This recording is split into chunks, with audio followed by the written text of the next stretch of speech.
Bonsoir tout le monde, je suis Marianne Bachand. Il me fait plaisir ce soir de vous présenter la réflexion que j'ai faite de l'utilisation d'éthique dans ma pratique professionnelle.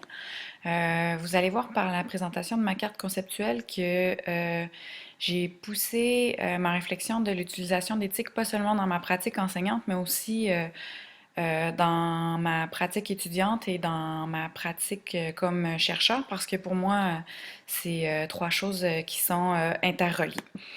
Donc, comment s'inscrivent l'éthique dans ma pratique professionnelle? Vous allez voir que j'ai séparé ma présentation en trois sections. Donc, je vais commencer par vous présenter mon changement de paradigme en enseignement. Ensuite, en vous présentant quelques sections de ma carte conceptuelle, je vais vous montrer où j'ai choisi d'intégrer l'éthique, soit pour apprendre, soit pour faire de la recherche ou bien pour enseigner. Puis, je vais terminer la présentation en vous disant quelques points où il me reste des réflexions à faire par rapport à l'intégration d'éthique. Donc, au niveau du changement de paradigme, pour moi, EPI 973 ou même l'ensemble du micro-programme en enseignement supérieur, ça m'amène à penser, à passer d'un enseignement où moi j'appelle ça pourvoyeur, donc d'un enseignant pourvoyeur de connaissances vers un enseignement où j'accompagnerais davantage mes étudiants. Donc, bref, je passerais de donner des poissons à mes étudiants à leur apprendre à pêcher. Mon parcours dans le micro-programme, ça me permet de faire ça via deux façons. Donc, premièrement, au trimestre prochain, ben, je vais intégrer des APP micro dans mon enseignement et puis je vais faire une intégration plus grande d'éthique. Alors pour moi, l'éthique dans ma pratique d'aujourd'hui, ça se résume à la carte que je vous présente ici. Donc, si je vous la montre vraiment de façon plus concrète, si vous voulez la parcourir, il y a une légende à la gauche. Cette légende-là fait appel aux couleurs et puis aux formes. Donc, en bleu pâle, vous allez avoir la section qui me présente comme chargée de cours. Donc, où est-ce que j'enseigne, qu'est-ce que j'enseigne. Ensuite, vous avez les trois sections dont je vous ai parlé. Donc, je veux mieux exploiter l'éthique dans mes apprentissages, dans ma façon de faire de la recherche et puis dans mon enseignement. Et puis ça, comment je pourrais dire, ces trois volets-là amènent à développer, à vouloir développer l'éthique dans 6 sections importantes qui vont se recouper pour les trois volets. Donc, vous allez avoir une section par rapport à la recherche d'informations, par rapport au traitement de l'information, pour favoriser la collaboration, pour ensuite présenter l'information, pour communiquer avec les étudiants, pour évaluer.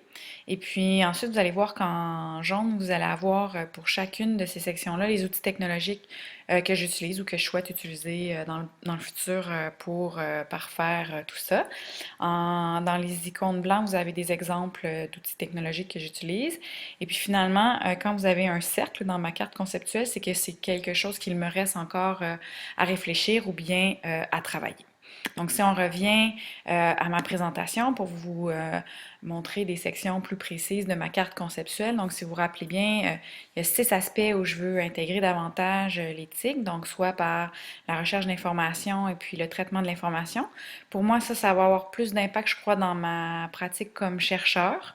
C'est sûr que ça peut m'aider là, quand je fais de la recherche d'informations pour monter mes cours, mais bon, pour moi, ma réflexion était plus par rapport à la recherche. Mais par rapport à ma pratique enseignante, j'ai cherché à intégrer d'éthique davantage pour la collaboration, la présentation d'informations, pour communiquer avec mes étudiants et pour évaluer leurs travaux. Donc, pour vous donner des exemples plus précis, par exemple, si on va sur la section qui traite de la recherche de l'information, mais je veux intégrer l'éthique. Pourquoi? Pour faire des meilleures recherches documentaires et puis pour mieux évaluer l'information que je trouve. Je faisais déjà ça avec des outils comme Papers, EndNote et puis Evernote. Mais le cours EPI 973 va m'amener à utiliser Digo de façon à pouvoir mieux intégrer l'information que je trouve dans des sites Internet. Donc ça, j'ai trouvé ça très intéressant.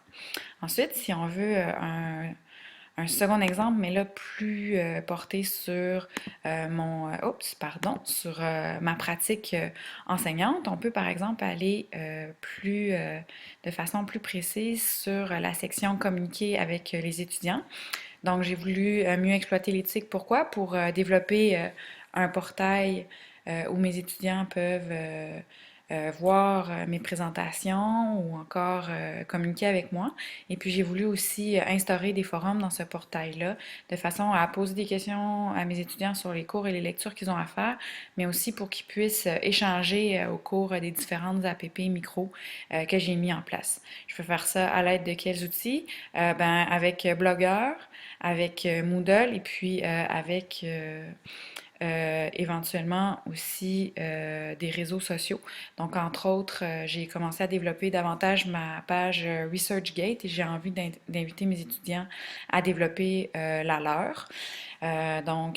Si on refocus sur la page, je vous... Oups, pardon. Je veux mettre en place des blogs, donc peut-être me mettre à utiliser Blogger, mais c'est pas fait encore, donc c'est des trucs qui me restent à faire. Donc, si maintenant je veux vous ramener la présentation comme il faut, je dois faire ça comme ça. Donc, qu'est-ce qu'il me reste à faire par rapport à tout ça? Désolée, j'ai vraiment un problème avec ma page. Donc, qu'est-ce qu'il me reste à faire par rapport à ça? Eh bien, il me reste à mettre tout ça en pratique. Donc, déjà, ce qui est dans ma carte conceptuelle, essayer de l'intégrer.